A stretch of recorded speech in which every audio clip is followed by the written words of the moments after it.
Hi, hello. Before we start, I just want to let you know all these drawings that will be showed in this video are not in order.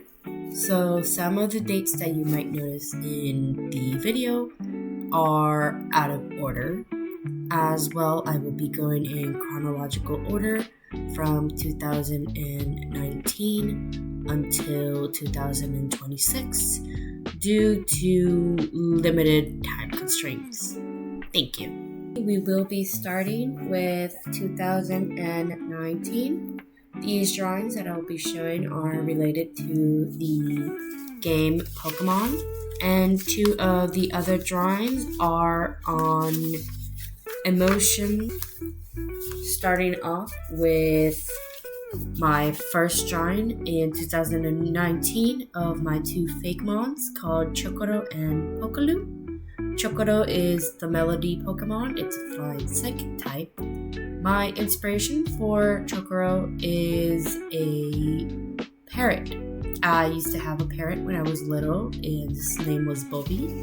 And I wanted to represent this childhood pet in a way that I knew how to draw. So I represented him as a Pokemon. He takes more on the inspiration of canaries or budgies instead of like African American macaws. But it still is a representation of him because he was the one that I had in mind for this Pokemon. And the reason why this Pokemon does not have an evolution at all, since African macaws can live up to 100 years before they die, so this Pokemon can just keep on leveling up, getting stronger until level 100. So for this Pokemon, the details on it are little tuft of feathers in the back. So my idea for this was to do like a little wave as like the wavelength.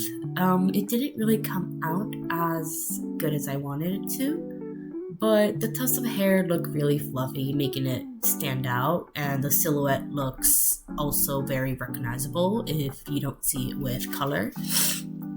This was also an attempt at doing wings. This was my first attempt at trying to do any type of wings. So I tried as closely as possible as to replicate a bird wing.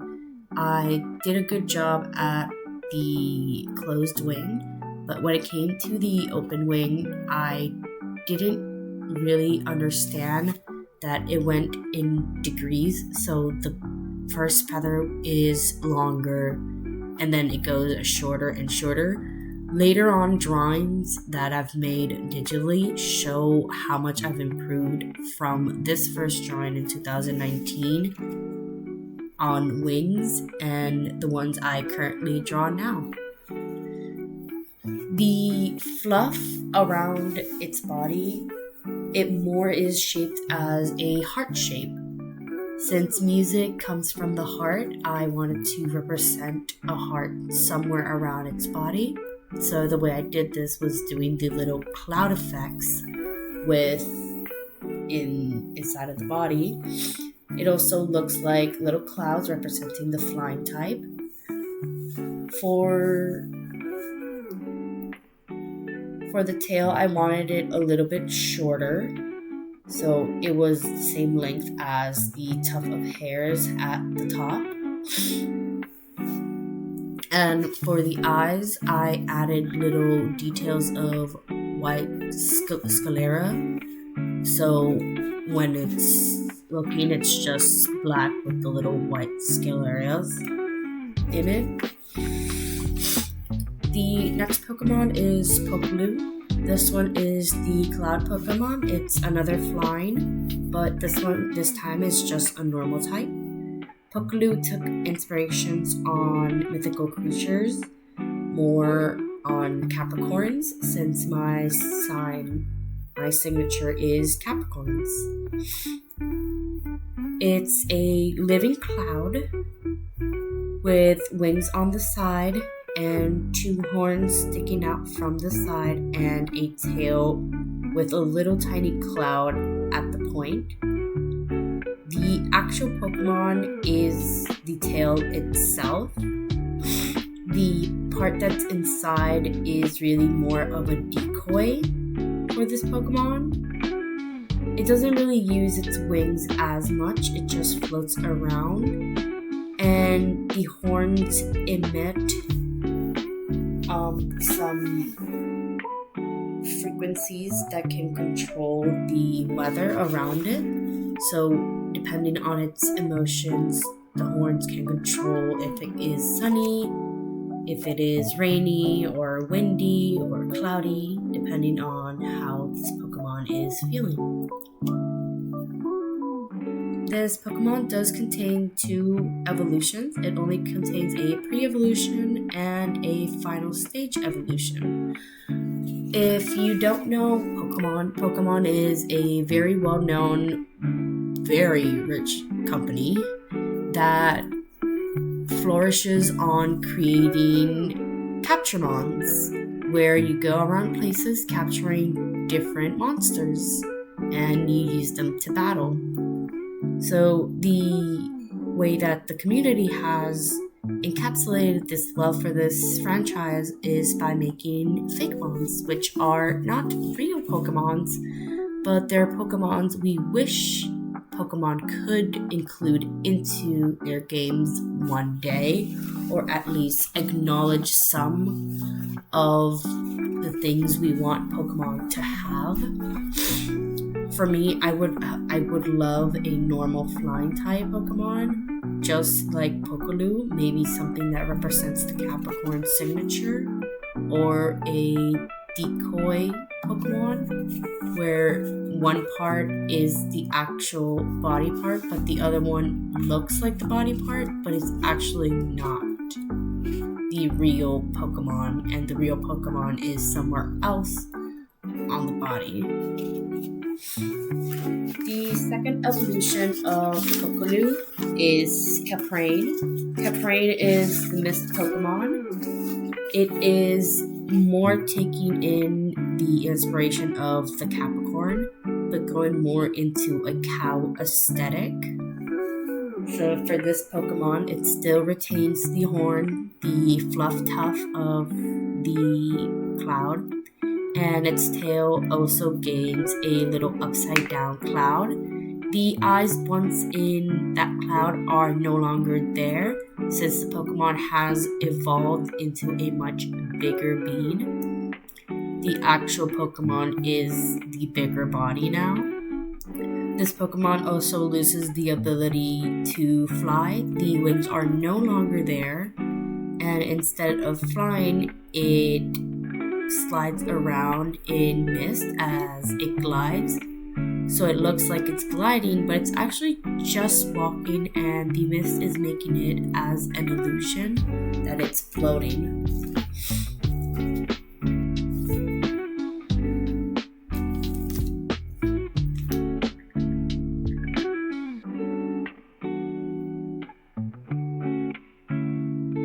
Or guppies. So, as well, it is also inspired by lanternfish. So, Bubble looks more like a little submarine, taking in that also inspiration of the submarine, as submarines have the little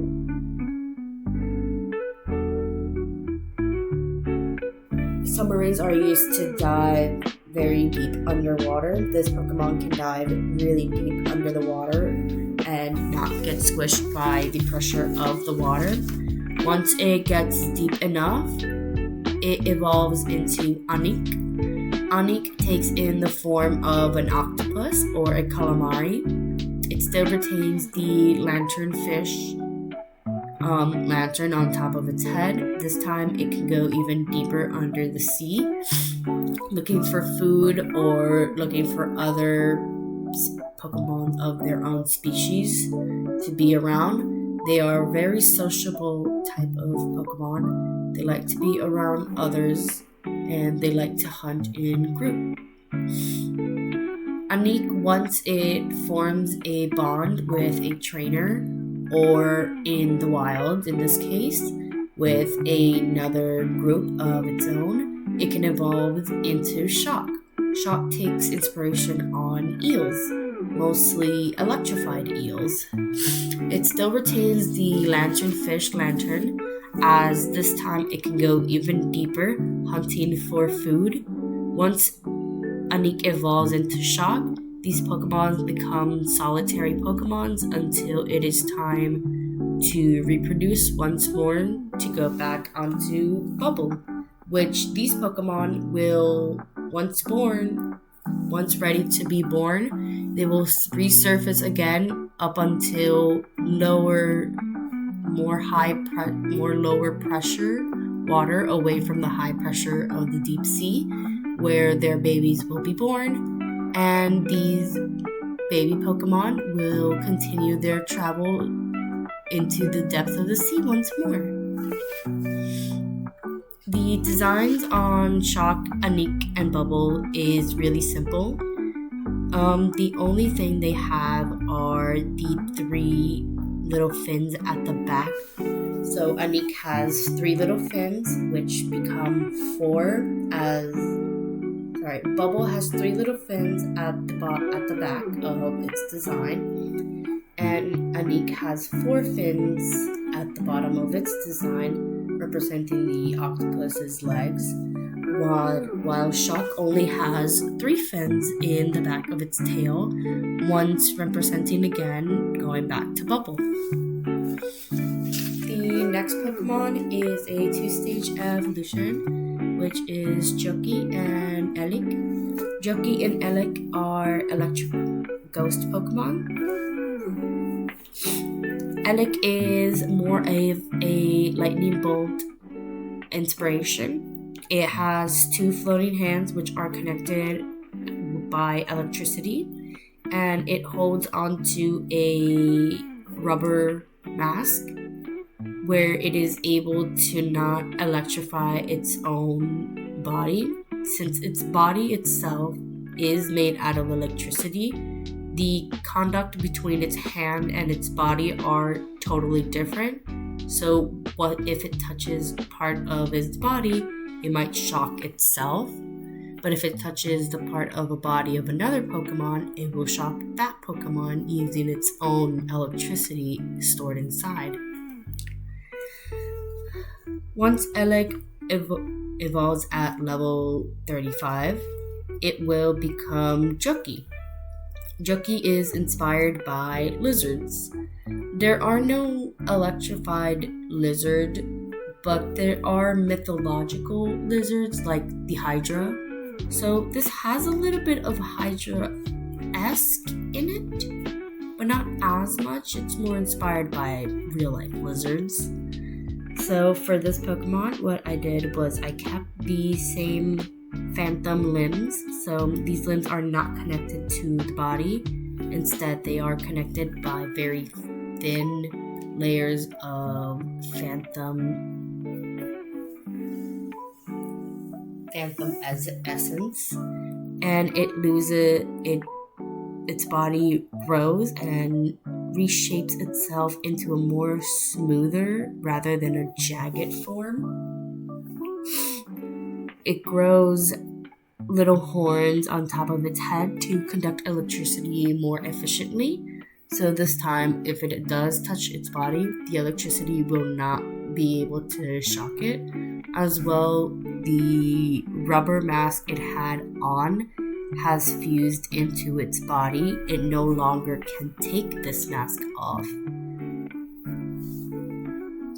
As well, the frill at the back is also taking inspiration from electrified eels as well, just like Shock. These fins help this Pokemon navigate the current in water, or if they are in an electrical place, it helps conduct the electricity from one place to another safely without shocking the Pokemon or shocking anything around it.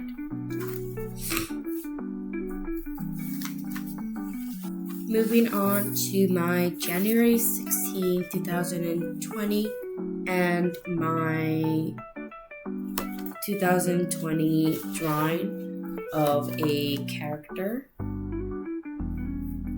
For this first drawing of January 16, this was during the pandemic of COVID that I did this drawing. I was still in school before the lockdown happened, since the lockdown happened around March or May, I believe. So during this time, we were still getting in news of people's deaths and things that were going around the world, positive and negative, as it is sometimes. So for this drawing, my inspiration was to put all these negative and positive things together in one circle. So just putting it in the center of the paper and leaving just a bunch of space in a way outside of the circle, like if it's all encapsulated as in earth, so nothing can get out and nothing can come in. It's just happening in one place every single day. So for this, it's like a circle of life kind of deal. It starts by death, starts by marriage, starts by living life, rebirth by the cherry blossom tree, and death once more.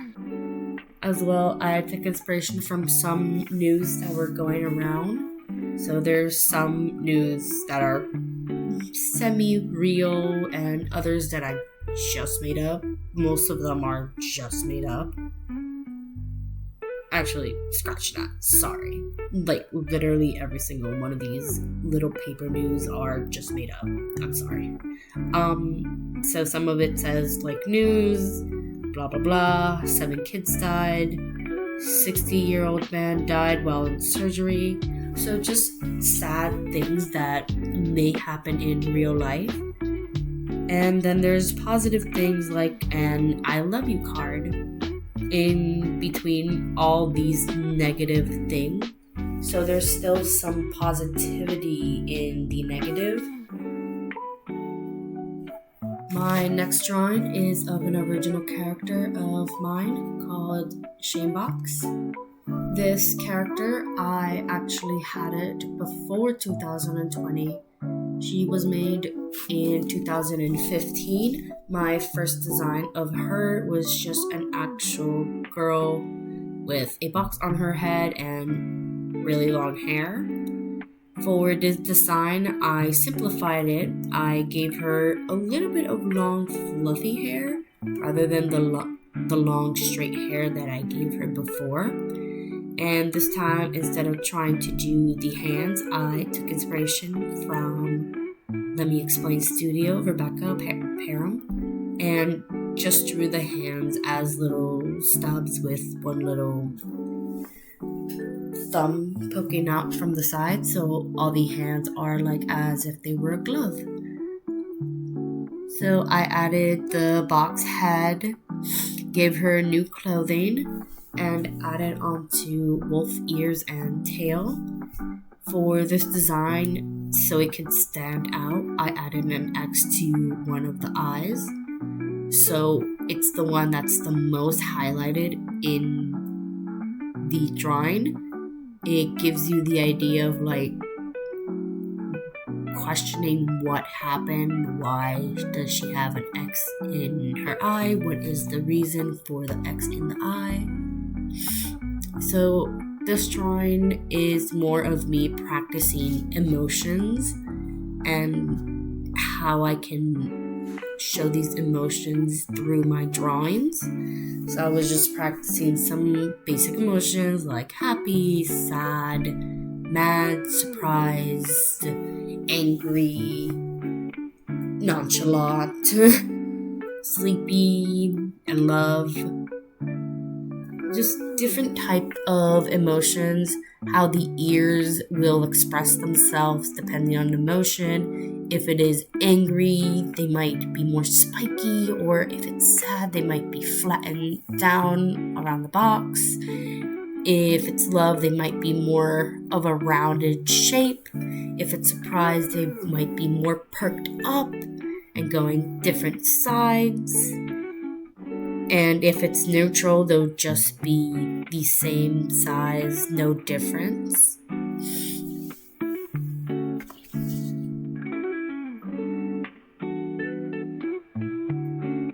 The next drawings that will be shown are two drawings.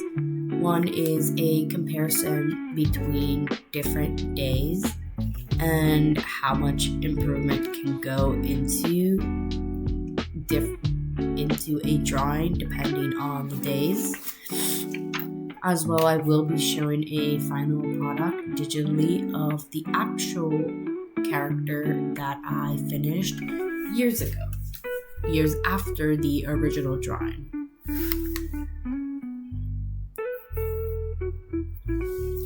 This next character is from the video game Cookie Run Kingdom.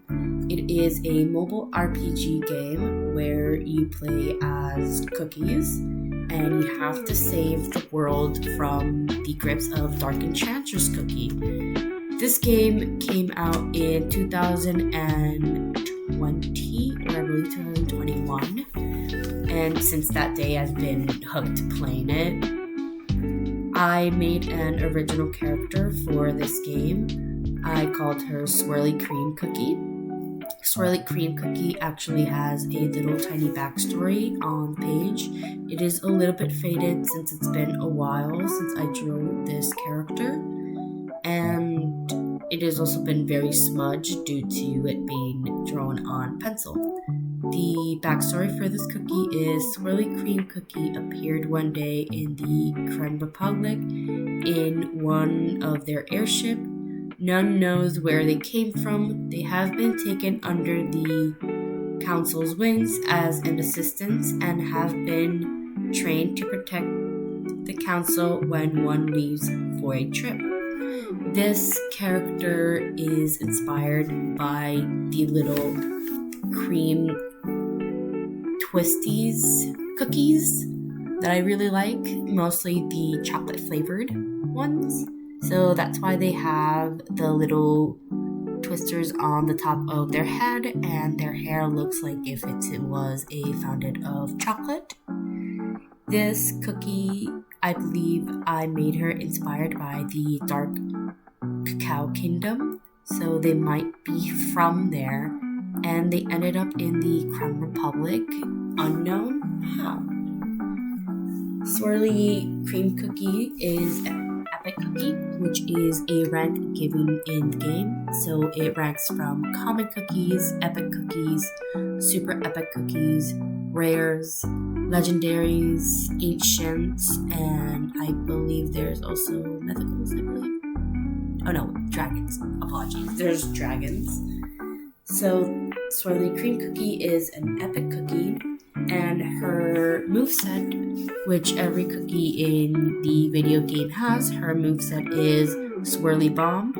This bomb is sticky which slows down the opponent's speed and attack.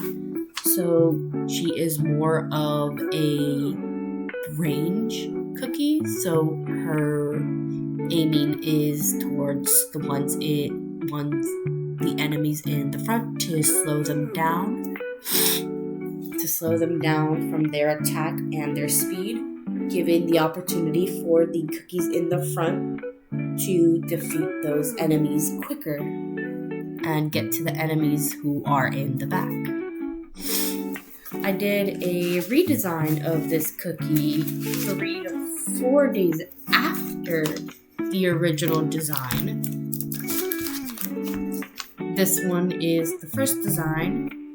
It is very different from the first design. I will say that I would love to actually keep the first design that I made of her instead of the redesign, since with the redesign I made her hair more curly, fluffy, and just kept the same outfit dress that she had, but also added on little red cheeks to her face. I would say I would prefer the long, luscious hair that she had in the first design with the eyes of the second design. So incorporating those together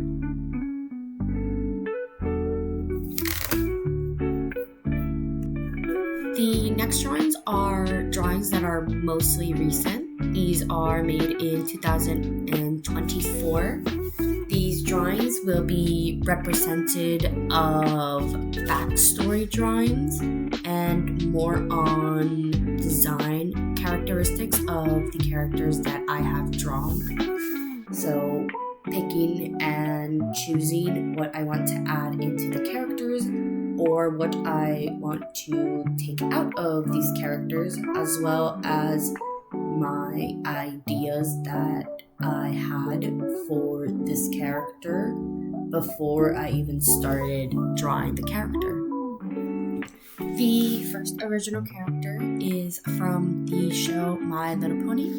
I have a lot of characters from this show since it is my main form of drawing. This character that's on screen currently right now is my main original character, Violet.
The character that I made on this page is called Experiment B3, or codename Sirius. For this character, I wanted to experiment with braids. I never experimented before with braids. I have a hard time at drawing a hair. If it's human, if it's pony, if it's cookies, if it's literally anything that has to do with hair, I have a serious problem trying to draw them. And if I do draw hair, it's usually just long or straight or fluffy hair. I've never experimented before with braids or locks before, so this one was a real challenge for me. So for this character, I knew I wanted this character to be robotic. I wanted this character to not be physically real or with actual blood, bones, and stuff like that. I wanted them to be metallic and devoid of emotions. So for this character, I started drawing them anthropomorphic. So they were made by humans, so they stand upright instead of four-legged like a pony should.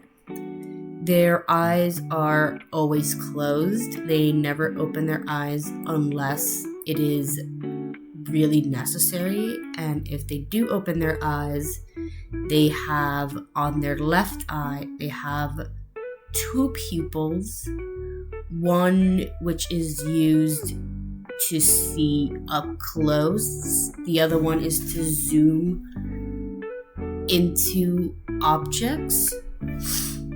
They also have a little star on their cheek. The star represents when they turn off or they turn on by the color of the star. If it's on green, that means they are on and in motion.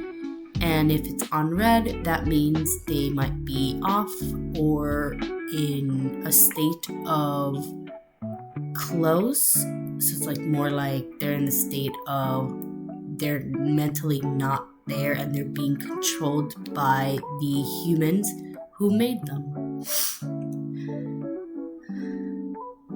So this was a whip. It was supposed to be a work in progress for a digital version of this character. I never really did come up with the digital version of this character. I mostly kept it as it is during this time, but a little bit after 2024, during 2025, I did do a digital version of this character, but I'll show that on a little bit later. For this character, it has 2 horns instead of 1. The second horn is coming out from the side of the first horn. They're wearing a little shirt, no pants. They're wearing a shirt with some pants. And when they are in combat, they have 2 blades that come out from the side of their arms. Usually they can be in 4-leg mode, which would be their pony form. It is very similar to their anthropomorphic form, but this time the eyes are open all the time during their pony form. Their colors are supposed to be a bit of white and blue. So her magic is purple. So below I have some drawing ideas that I made to see if I could draw these digitally. And some of the drawings are a body anthropony, bloody, eyes closed, black locks, waitress outfit, purple eyes, and mech arms with blade. So these were just some ideas I wanted to incorporate into the character, which I ended up incorporating all of these ideas into the character except for the bloody part.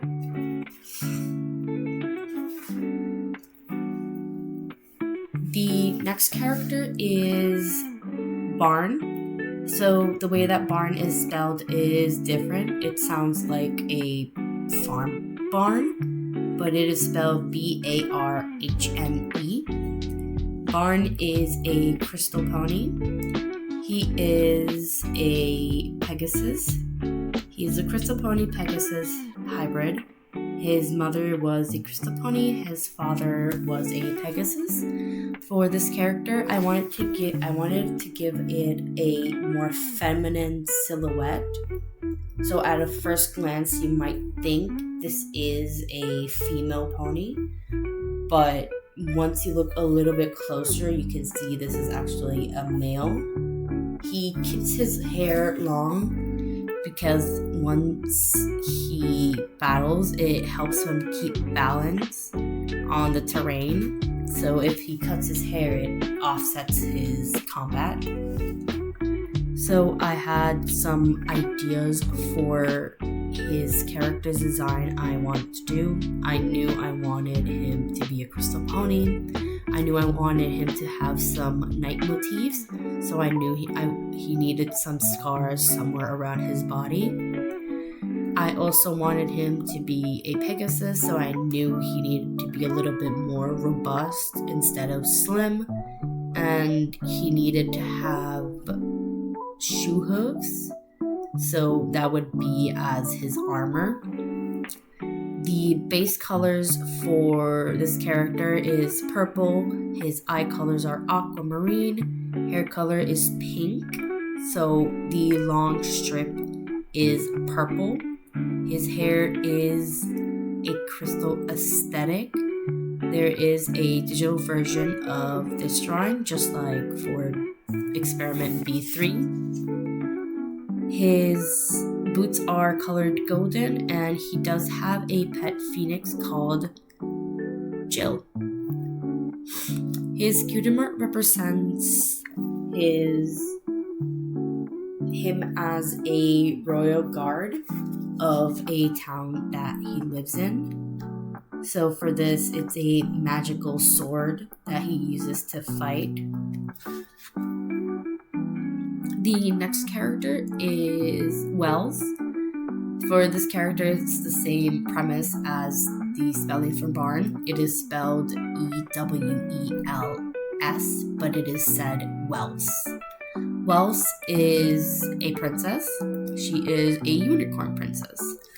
For this character design, I knew I wanted her to be tall and slim. I wanted to experiment once again with different types of hair, since I'm more used to long, straight hair or fluffy hair instead of experimenting further with different types of hair.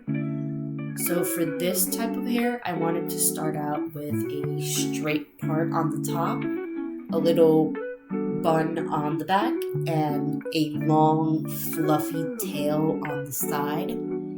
She has a lot of hair, so this is the reason why I wanted to incorporate this bunch of hair that she has in different formats. For the tail, I chose to do it fluffy but long. As well, for her accessories that she has on, she has her boots that are on her hooves. She has a little necklace on her neck, as well as Barn has a necklace on his neck, which is a crystal. Wells also has a necklace, which is a crystal. On her hooves, she has wrapped around bandages, which are incorporated with little jewels at the front. Her hair tie is a little bow tie. And for her cutie mark, I wanted it to represent something magical, powerful, and cosmic.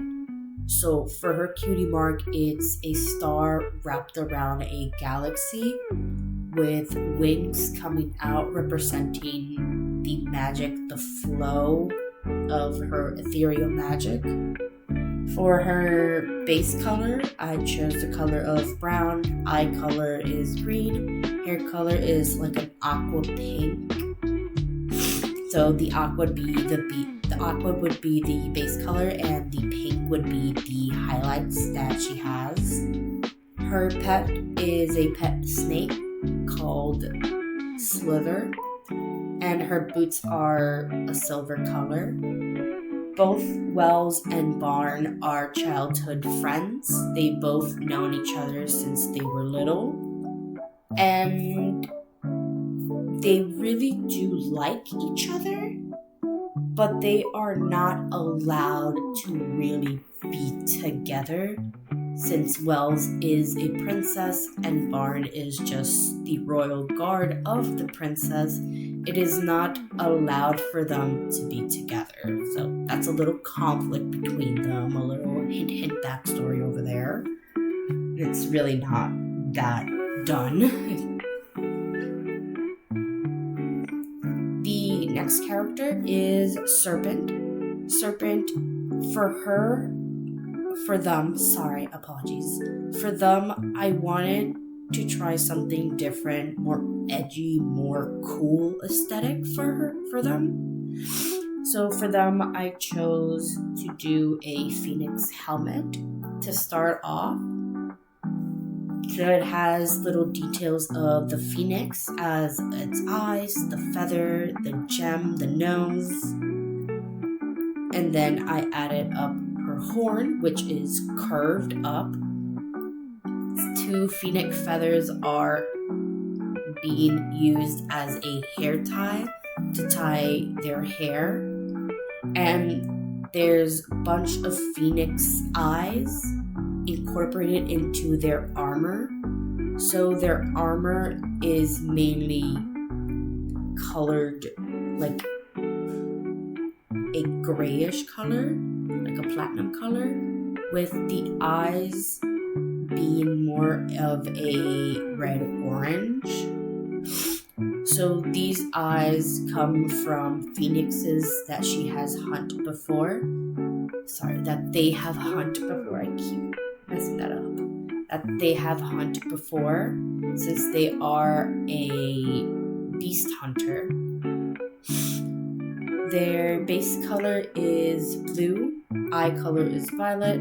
For the hair, I picked a dark shade of blue with the stripe of black.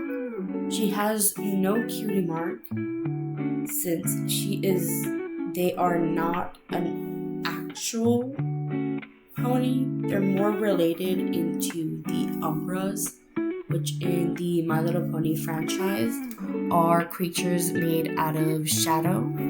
These creatures do not have physical bodies, and if they would have physical bodies, they would not obtain cutie marks as normal ponies would obtain cutie marks.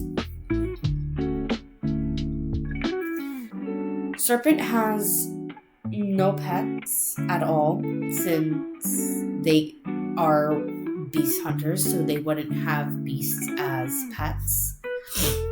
But what they do have is the ability to conjure fake wings, so they are able to fly and capture the beasts they want to hunt down more efficiently, mainly if they are hunting down their main hunt, which is phoenixes.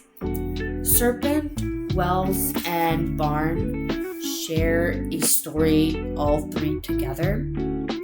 Serpent and Barn are actually related. They are long-distance siblings from different parents. They have the same father, but they have a different mother, so they're step-siblings. But none of the two actually know the other exists. And as for Wells, for Serpent hunts down the beasts from Wells' kingdom, which makes Wells feel as if she is not in control of her kingdom, since she has not been able to actually capture Serpent and is still on the loose. Serpent and Wells do not get along, and Barn and Serpent do not know one and the other exist, except for the point that Barnes knows that Serpent is a beast hunter, but he doesn't know that they're actually related and siblings. For the last character, this one is not really related to any of the other three. This one is totally different from the three, from a totally different place in the franchise. She is called Bubble Hop.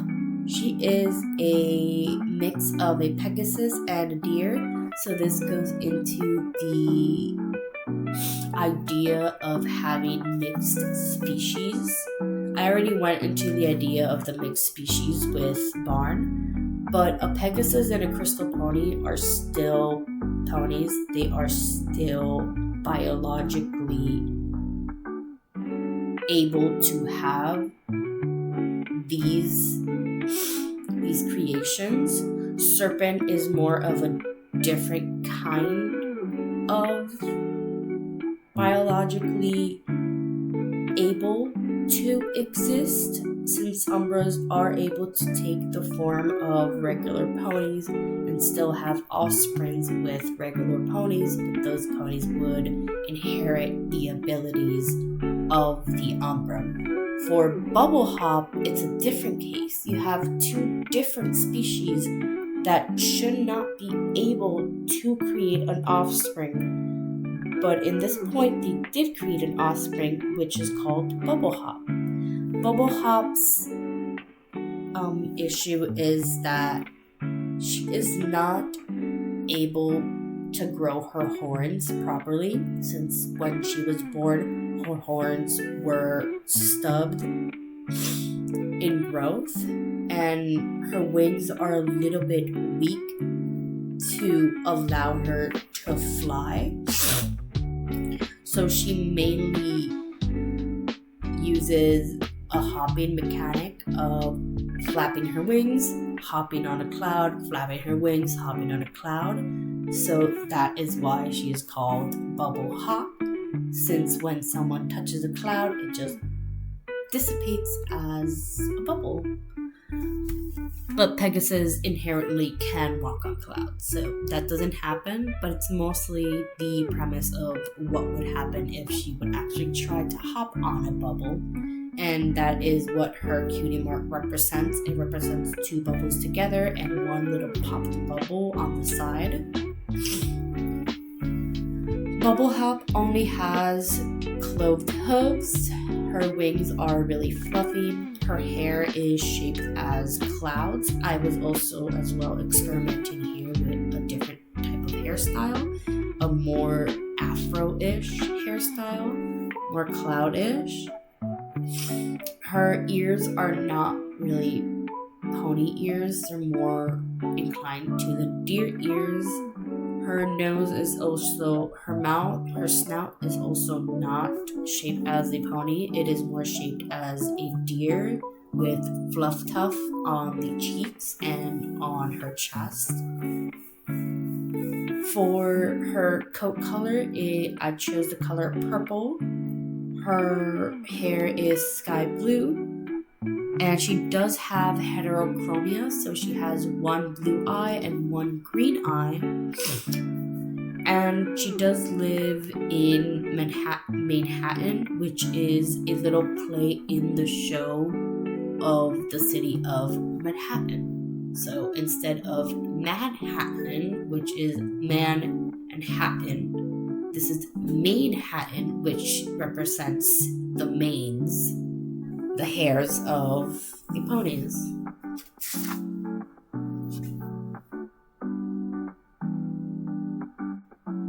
Next drawing is from 2025. It is just one drawing, so these will be my drafts, 2 drafts, and the final product being shown. I will also explain the ideas that I went through to get to the final product of this drawing. This drawing is a final project of my 2025 art class, and this project is inspired by the city and the dead of Laodomia. The properties of the double city are well known. The more the Laodoma of the living becomes crowded and expanded, the more the expanse of the tombs increase beyond the walls. The original concept of this is, well, to me, what I think this original concept is of actual like cities and cemeteries. So having that idea in mind, I wanted to make a drawing that represented a bustling city, like for example New York City, and an underground city that's more overcrowded than the actual city is. Since the original story says there are walls that divide the city of the dead and the city of the living, just like a cemetery is divided by the walls between if they are in a church or if they're on the middle of the road. They have walls that divide those tombstones from the actual city so they don't get harmed. My original concept of a draft I did was of the city wall looking from the other side, which is the cemetery, into the city. So I did it as draft 1, which was the middle border scene. The characters I chose were original characters of mine. So mostly all the characters that I've been showing here are going to be appearing in this drawing. Most of them, not all of them.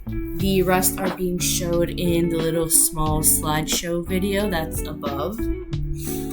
The original characters I chose for this concept was ponies, noodles, skeletons, H2OCs. Depends as well, it depended on the paper size that I had. So the amount of characters I could have in my scene depended as well as how big I wanted my paper to be, how big I wanted the city to be. I didn't like this first concept. This first concept, it was nice. I liked it. I liked the idea of the wall in the cemetery, but I did not like the idea of the city that I drew in this concept. So I redrew again, another different concept of it with the city inside. So this time what was different was it has the paths that go different directions. So this one is draft 2, which is inside the city, which is the city of the living. The characters are still the same. The differences is that this draft divides into 4 main sections, which a section is a forest, the city, a castle, and a town. The main focus of draft 2 is the city, which is a larger city. So having these 2 drafts in mind and having the characters in mind that I wanted to do, I started to implement my ideas into the paper. So, sorry, give me 1 second. I have to find these drawings. I have them here somewhere. Where are they? Okay. So the start of this drawing, I started out by sketching out the outlines of the city. So I set the boundaries where I wanted the city of the living to be. I set the boundaries where I wanted the city of the dead to be. As well, I set the boundaries where it would look like it's above ground into the underground for the city of the dead. I started out with the easiest part, which was the city of the dead. Since it had more characters, I wanted to first get a head start with the city of the dead. So I started adding tombstones, started adding hedges, I started adding roads, houses, some few characters here and there. And then I would slowly move on to the next building, to the next area, which was the city of the living, which I would slowly sketch out the buildings with pencil. Some buildings were inspired by New York City skyscrapers, and a little coffee shop in the center, like a few characters here and there. But my main focus was mainly in the city of the dead. So as I went on, I would keep on filling up the city of the dead with more characters and more characters until I couldn't fill up the paper anymore, which then would prompt me to move on to the city of the living, adding more and more details to the buildings, the characters, the formation of the city. So when I was doing the formation of the city, I noticed I had a huge gap in the center of the city, and I did not know what to do with that gap. But I remembered I had 2 characters that represent yin and yang, and I took those 2 characters and added them to the center, representing yin and yang, representing living and the dead, good and evil. So it all came together perfectly. I kept going. I started to color and paint the drawing. The materials I used for these were acrylic markers, normal markers, colored pencils, acrylic paint. My mistake. It was acrylic paint, normal markers, which do not bleed, which are Sharpie, colored pencil, and my paper, which was the main usage of it. As I went on coloring, I delved deep into color theory, mainly for the characters I have. I tried my best to mix the colors as close as possible to my original character's colors. Some of the colors did not come out as I wanted to. Sometimes they came out too dark, sometimes they came out too light. But otherwise, they came out as closely resembling the characters that they are inspired by, the characters that they are, as close as I could get them.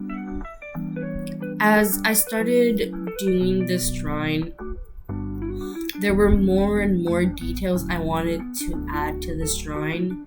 In my final draft of this drawing, there were details of grass that I added with some markers and paint, added some dimensional holes where people could go in and out of those holes. So that means the city of the dead could infiltrate the city of the living, but the city of the living could not infiltrate the city of the dead. I also added a magma river to give it more of a hellish detail.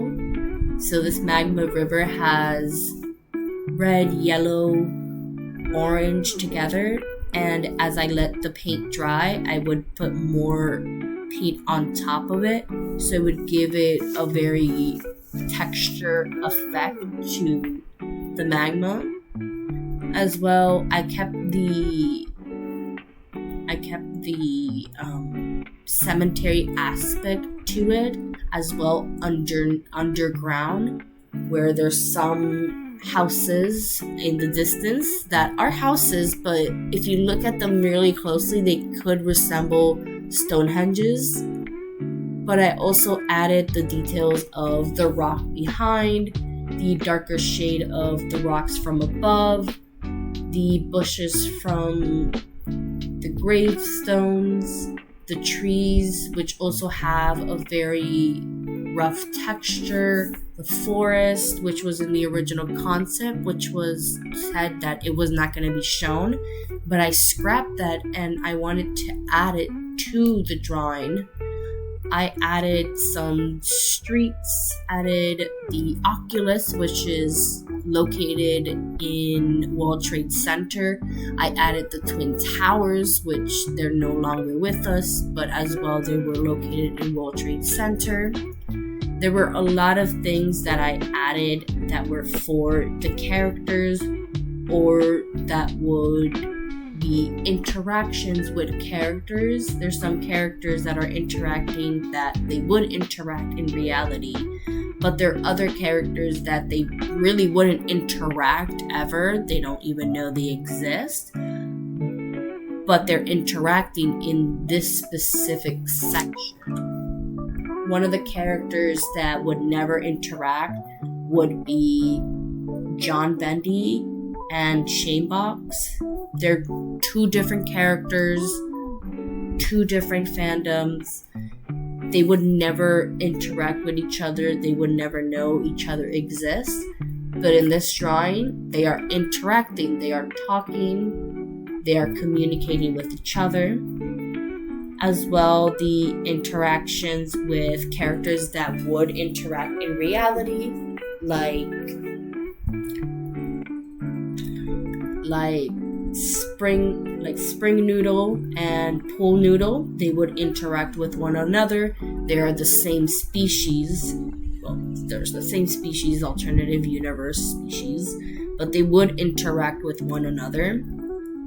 There's also the Noodle family, which consists of Satan Noodle, Creator Noodle, Melon Noodle, Sub Noodle, and Destroyer Noodle, as well as God Noodle, and the two yin and yang creatures which are in the middle, which represents Abyssal Noodle. Those interact with one another, but in this drawing they're interacting with different characters that they would normally not interact with. Ergo, Destroyer Noodle is interacting with Abyss Dawn, which she's a pony.